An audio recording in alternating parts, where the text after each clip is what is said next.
Hola, soy el maestro Ramsés. Voy a desarrollar con y para ustedes la materia de psicopatología para la maestría en tanatología, generación 28 del plantel Tlalpan, para lo cual les voy a pedir que puedan conseguir este material. Es El asesinato del alma de Morton Schatzmans. Es un texto bastante interesante que se apega totalmente al desarrollo de nuestra materia. Asimismo, al jefe de grupo le voy a solicitar que de una de las diapositivas puedas tomar mi correo electrónico para que me solicites que te envíe el manual de SM4 y puedas distribuirlo con tus compañeros. Tenemos que trabajar pues un poco más fuerte, con muchas ganas, para poder cubrir esta contingencia que nos está quejando a partir de los eventos del 19 de septiembre.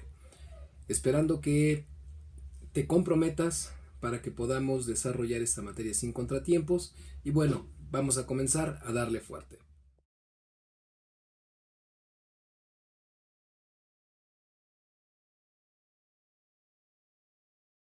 Vamos a hacer un reporte analítico de lectura, una participación activa sobre la lectura y una evaluación final.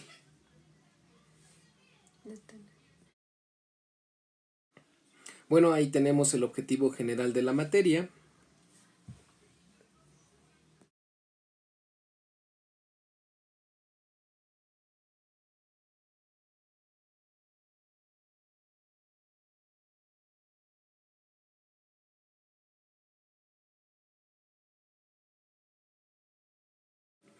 Un objetivo específico que tengo es que se pueda identificar la posible presencia de algún trastorno y canalizar al paciente o a su familia al área competente.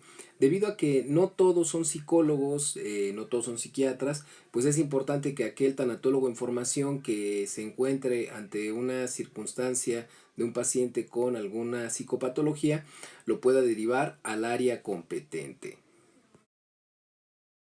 Bueno, para entrar en materia vamos a citar a Thomas Szasz y él nos dice que si uno va a la iglesia y habla con Dios, a eso se le llama rezar. Si sale uno de la iglesia y le dice al policía de la esquina que Dios ha hablado con uno, eso es esquizofrenia. Esta frase nos permite darnos una idea de lo que vulgarmente sería la locura, ¿verdad? Si lo hablamos a niveles fisiológicos, la esquizofrenia, la psicopatología, puede tener una etiología, pero también la puede tener desde la parte filosófica o desde la parte sociológica, incluso desde la parte estadística podríamos hablar de patologías. Ahora, podemos ver que hay diferentes definiciones de lo que es la psicopatología. Es importante que cuando nosotros en esta formación escuchemos la palabra psicopatología, pues podamos entender que nos referimos al estudio de las alteraciones mentales, ¿verdad? Desde un punto psicológico, esto es que nosotros podamos entender este estudio de signos y síntomas que hay en la conducta humana, en los pensamientos, en las emociones. Entonces, desde la psicopatología se estudia el trastorno mental.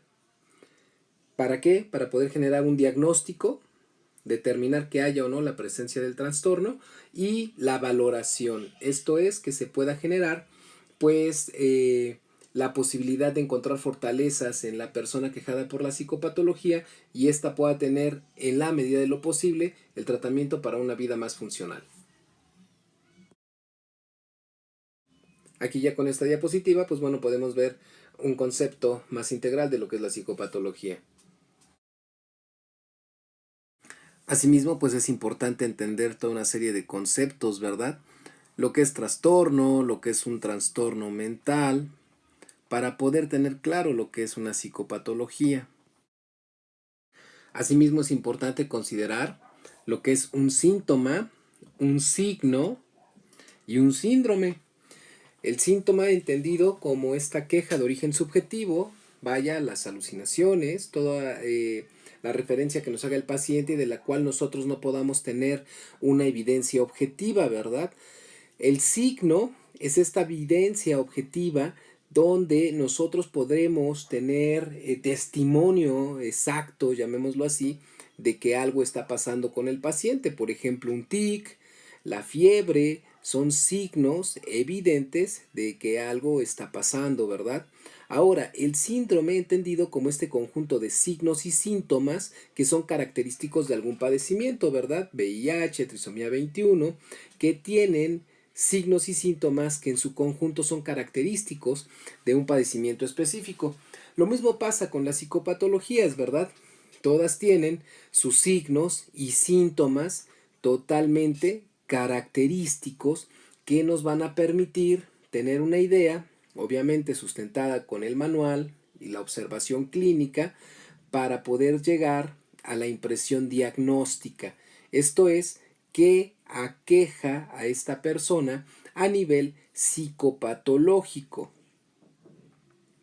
Ahora yo te encargaría que tú pensaras síntomas, signos y síndromes y cómo los has vivido. Vaya, entiendo que no estamos hablando de una psicopatología en ti, a menos de que te la estés enchalecando, pero piénsalo en algún momento que hayas tenido alguna enfermedad.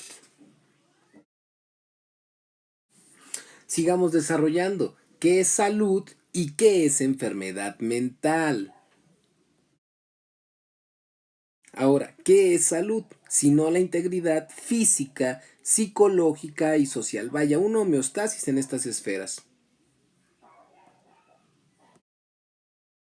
Ahora, entender la salud mental como ese estado de ajuste favorable que presupone características mentales, personales particularmente, deseables, que consideran también el estado de salud física de la persona.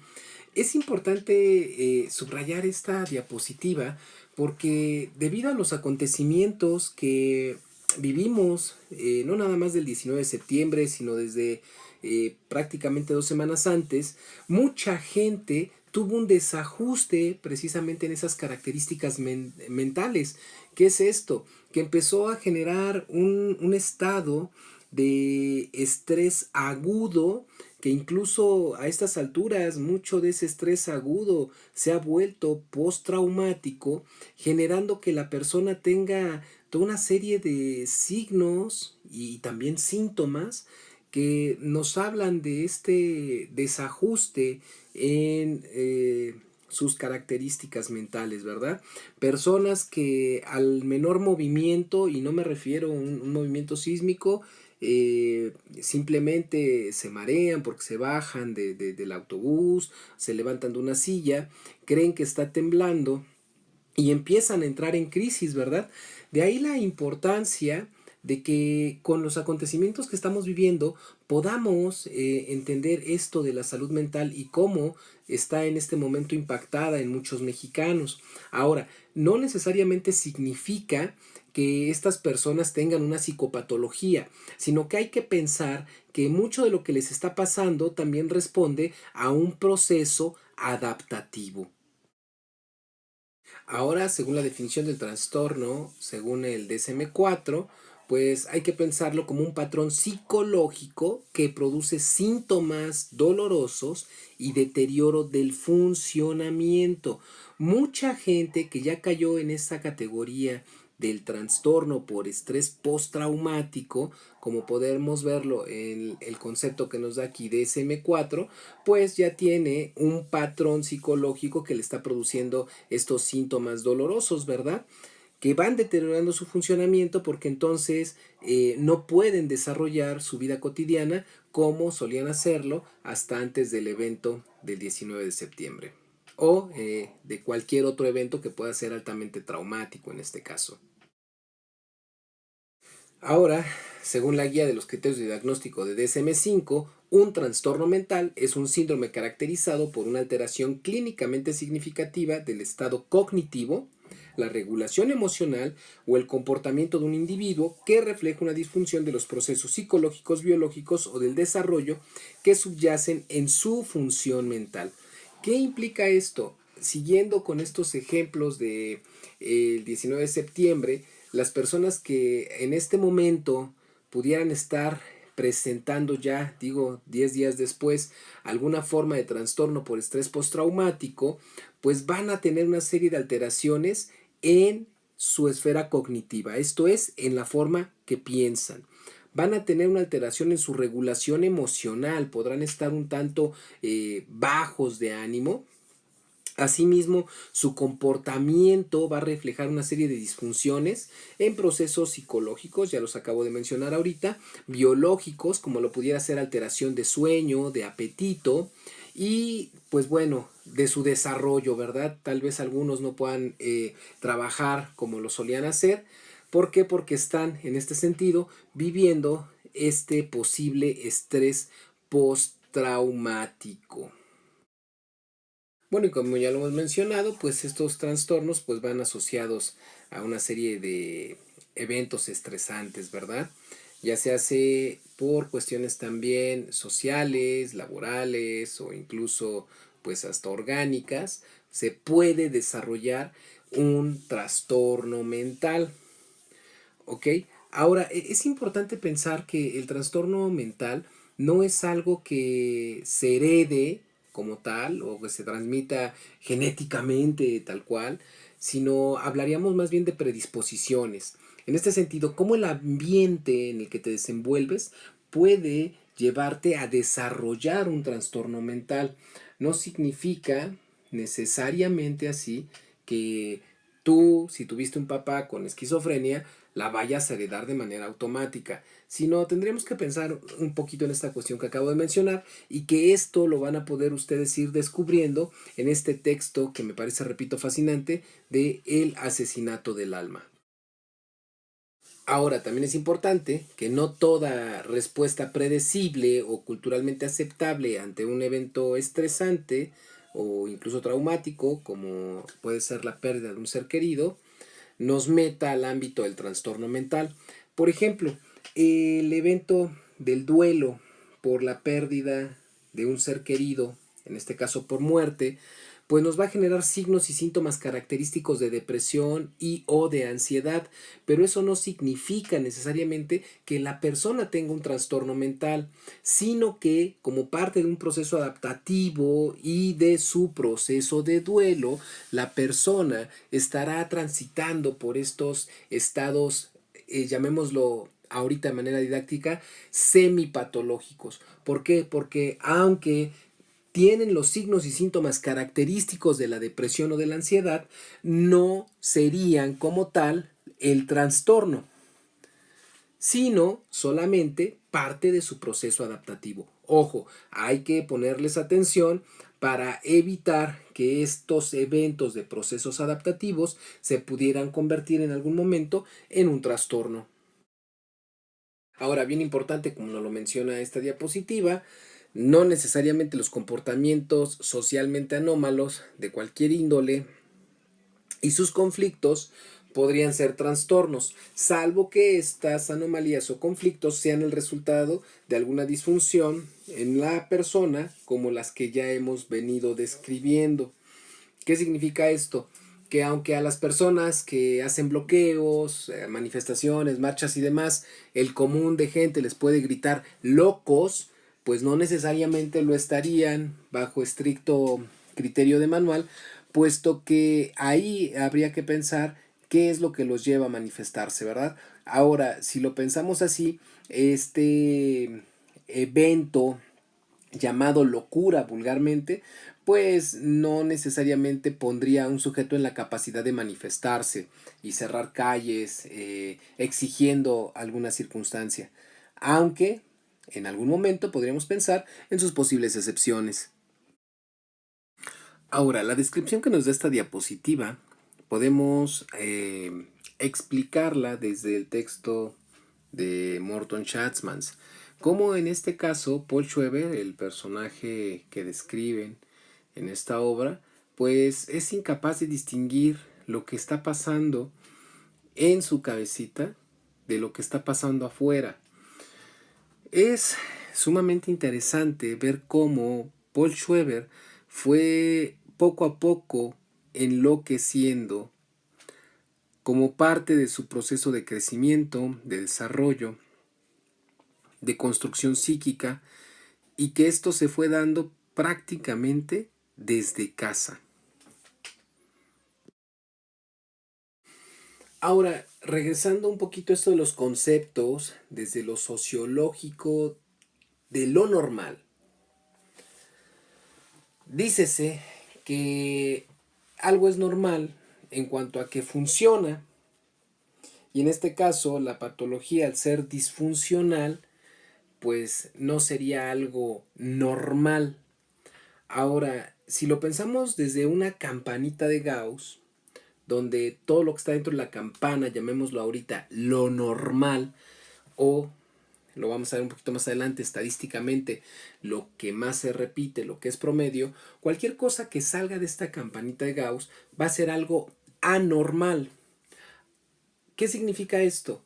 Que sociológicamente cualquier cosa que salga de las normas, pues va a ser normal, ¿verdad? Si lo pensamos en el desarrollo adolescente, era común que nuestros padres nos dijeran locos en el sentido de lo anormal. ¿Por qué? Porque estábamos rompiendo normas. Nos estábamos saliendo de la normalidad que ellos nos marcaban o que ellos nos inculcaron. Ahora, aunque esta parte ya la describí, pues es importante hacer mención que desde lo que comentaba hace unos momentitos, pues no necesariamente nosotros cuando éramos adolescentes, pues estábamos locos, ¿verdad? Tal vez éramos anormales o atípicos, pero no necesariamente teníamos algún tipo de trastorno mental. Sin embargo, como nos salíamos de las reglas establecidas en casa, pues entonces para papá o para mamá estábamos locos. Pero ojo, no necesariamente teníamos algún tipo de trastorno psicopatológico. Bueno, continuando con esto de lo normal y lo anormal, pues es importante que también ubiquemos que esto de lo normal, desde la parte médica, pues implica que no es patológico, ¿verdad? Que no está enfermo. Normal es igual a saludable y que saludable es todo aquello que favorece a la salud o por lo menos no la perjudica. Esto es muy común cuando vamos al médico y nos dicen hay un crecimiento anormal. Entonces, como es anormal, estaríamos hablando de que es patológico. Regresando a un poquito la cuestión social sobre lo que es normal y lo que no es normal, pues nosotros mismos somos ejemplo de eso. En algún momento nuestras formas de vestir, pensar, hablar, no nada más me refiero en la parte adolescente, pues salen de lo normal, ¿verdad? Eh, Ejemplo, pues nosotros tenemos una normalidad, una cotidianidad, y que cuando estamos en lugares que salen precisamente de esa cotidianidad, pues tenemos tal vez una conducta o un léxico un tanto diferente, ¿verdad? Pero esto no hablaría de que tuviéramos algún tipo de trastorno disociativo de personalidad o algún tipo de esquizofrenia. Simplemente son las formas en las que nos desenvolvemos. Digo, tú alumno que me estás escuchando, no actúas de la misma manera, llamémoslo así, cuando estás en clase, que cuando estás en tu trabajo, que cuando estás con tus amigos, que cuando te echas unas chelas.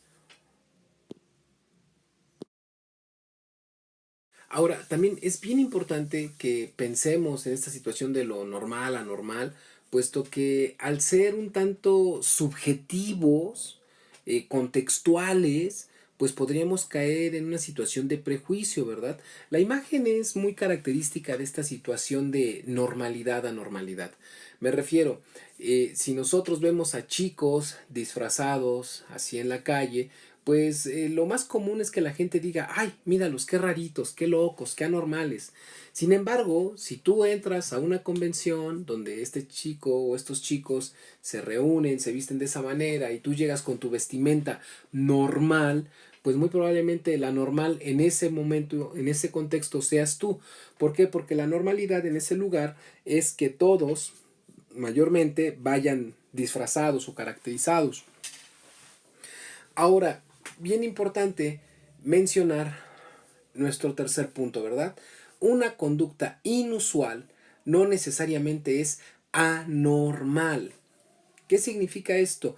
Que algo que no esté en tu repertorio de pensamientos o actividades y de repente tú lo ocupes, pues no te va a meter al ámbito de lo anormal, ¿verdad? Podría ser una cuestión meramente espontánea.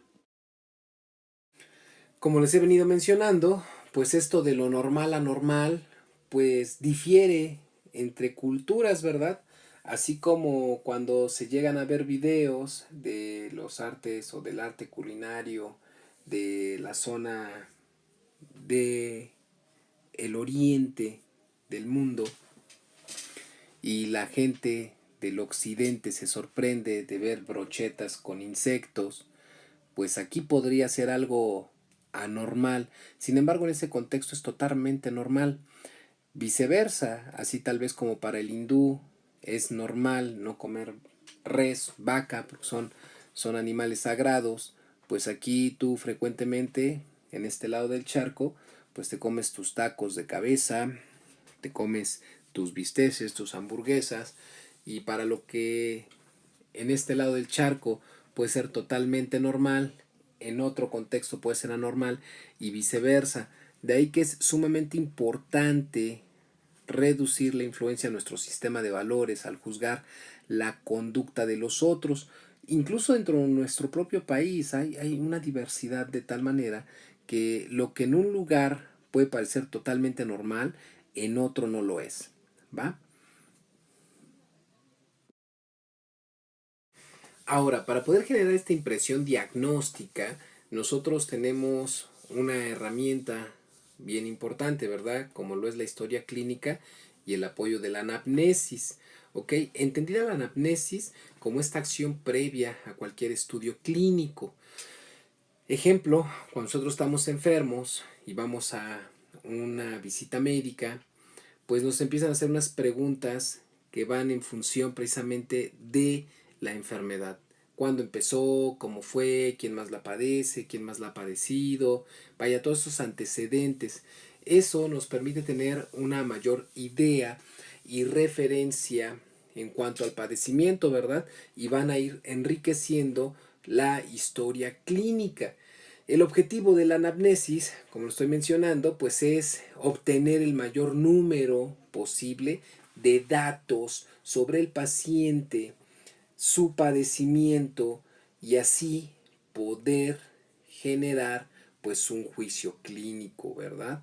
Ahora, este proceso hay que llevarlo a cabo con tiempo, o sea, no es algo de 2 minutos, sino darle su tiempecito, aunque generalmente se realiza en una sesión, pues lo más recomendable sería hacerla en unas 3 o 4 para poder fortalecer nuestra historia clínica y generar una buena o más acertada impresión diagnóstica.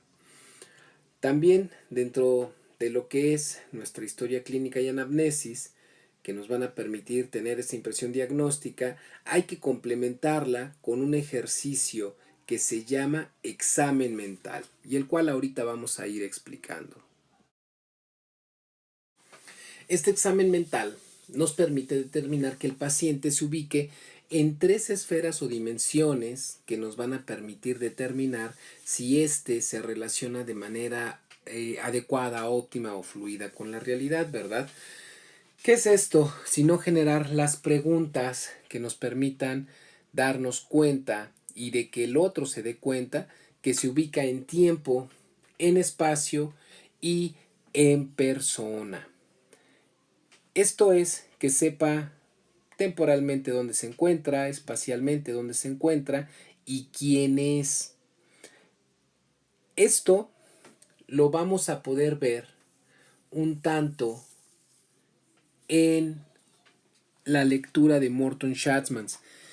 Él, dentro de sus delirios, hay momentos en los cuales se despersonaliza, como si a él no le estuviera pasando lo que le está pasando. En la cuestión también espacial, el lugar en donde se encuentra. Y entonces es importante que nosotros podamos, a través de este examen mental que se aplica, pues llamémoslo así ya con la práctica, de manera sencilla, determinando a través de la escucha y la observación el discurso de la persona, la conducta de la persona a la hora de emitir su discurso y la forma en la cual lo expresa, si ésta está ubicada en estas tres dimensiones. Ojo, un lapsus no indicaría necesariamente que la persona tiene alguna alteración, ¿verdad? Sino la forma en la cual la persona se sale de tiempo, de espacio y de sí misma. Bueno, ahora es importante que hagamos una mención sobre lo que son los sistemas de clasificación. En este caso básicamente existen dos, lo que sería el DSM y el CIE. CIE tiene 10 volúmenes hasta el momento, por eso se llama CIE 10. DSM tiene 5 volúmenes hasta el momento, por eso es DSM 5. ¿Va? Es importante que ninguno de estos sistemas de clasificación se usen de manera indiscriminada, tienen que ser usados bajo preparación, en este caso psicológica, psiquiátrica o médica. Diferencias entre uno y otro, que DSM-5 es editado por la Asociación Psiquiátrica Americana. El CIE-10 es editado por lo que es la Organización Mundial de la Salud, y en ambos hay toda una serie de trastornos, enfermedades que ambas organizaciones han ido, llamémoslo así, clasificando, ¿verdad? Estos instrumentos permiten clasificar y poder tener una forma de expresar a través de códigos lo que son las psicopatologías, las enfermedades, y poderlas entender a nivel técnico. Es importante, repito, que estos sistemas no se ocupen de manera superficial. No es para que ustedes salgan con su manual y empiecen a decir fulano de tal tiene esto, esto, esto, esto. ¿Por qué? Porque de entrada pues eso no es ético, ¿verdad? Es importante que empecemos a leer, bueno, ustedes empiecen porque yo lo leí desde hace mucho tiempo, este libro del asesinato del alma de Morton Schatzmans, para que puedan ir entendiendo lo que es la psicopatología. Paul Schweber fue en su momento el paciente psiquiátrico más nombrado, más estudiado de su época. Entonces, vamos a hacer un cierre de esta sesión, un tanto virtual, esperando que próximamente nos podamos encontrar para retomar todo este proceso de formación que estamos llevando.